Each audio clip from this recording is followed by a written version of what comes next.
ang bagong head coach ng LA Lakers at Kyrie Lakers na sana.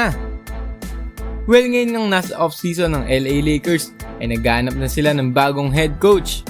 At as of now ay undecided pa rin ang general manager ng Los Angeles Lakers na si Rob Pelinka. Kung sino nga ang kukunin niyang bagong head coach nitong Lakers bago mag-NBA draft. Ayon nga kay Dave McManamy ng ESPN ay nasa listahan nga raw ng pagpipilian nitong si head coach Jason Kidd. Sabi nga rin ni McManamy, ang kukuhanin daw nilang head coach ay may kaugnayan dito kay LeBron. At ang naisip niya nga raw ay itong sina Coach Tyronn Lue ng Los Angeles Clippers, ang coach na si Jason Kidd ng Dallas o di kaya raw ay itong si JJ Redick.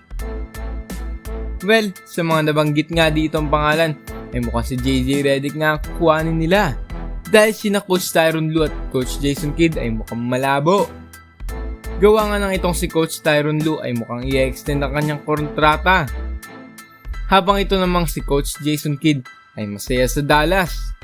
Pero si Jason Kidd nga ay talagang paboritong player ni LeBron noon.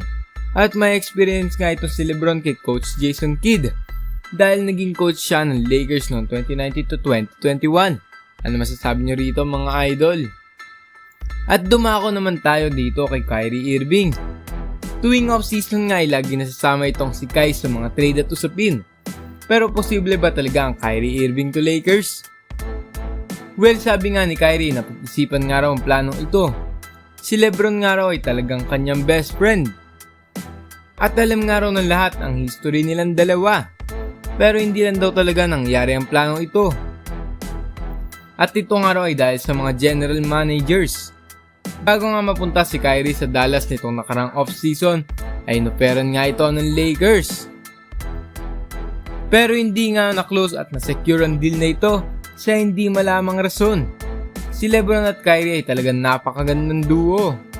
Nagpakita sila ng 3 straight finals at nanalo ng 2 NBA championship na magkasama sa Cavs. At ang pinaka nakakagulat nga rito ay ang nagawa nilang history sa NBA, ang makambak from 3-1 deficit. Pero ngayon nga kumampi na siya kay Luka Doncic ay maganda naman ang nilalaro niya. Pero parang nga sa akin ay the best duo pa rin itong si Kai at LeBron.